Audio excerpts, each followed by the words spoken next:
Now, there are three types of governments we're going to talk about in economics. They are market, central planning, and feudalism. The first is market economy. That's what we're accustomed to in America. We can usually think of a market economy as capitalism.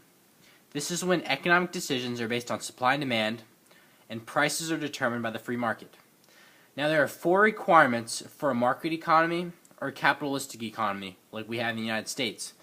That is, we must work for wages, so employees must work to receive a salary. There must be markets. And what that means is when we want to buy goods, there must be a market where people are buying and selling. There can't just be a system where the government gives us goods. We actually have to go somewhere and buy the goods, or online, or there must be a buyer and a seller. The third requirement for a market economy is private property. People must be able to own things. This is not true for economies where the government owns everything or the people own everything. Private property is when individuals own land, they own goods, and this is part of a market economy. And the fourth, least obvious part of a market economy is that there must be winners and losers. You must permit winners and losers. In other economies, everyone is usually equal.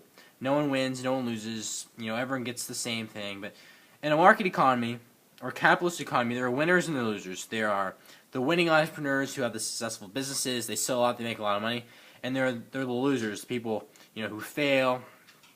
They don't succeed, and this is part of a market economy.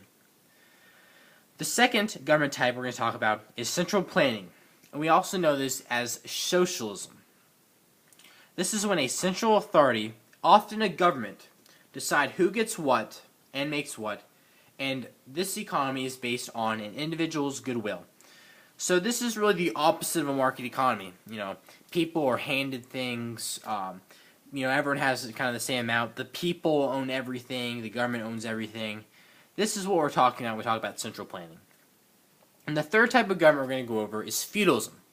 Feudalism is based on tradition, and this is when kids inherit the jobs that their parents did. Now, we never really think about this, but if you think about your last name, we have a lot of Smiths and we have a lot of Millers. So the people with last name Smith, your family, by tradition, was probably a smith, someone who worked with metals. And if you're a miller, your family back in the olden days probably made bread. They were at a mill. That's where they worked.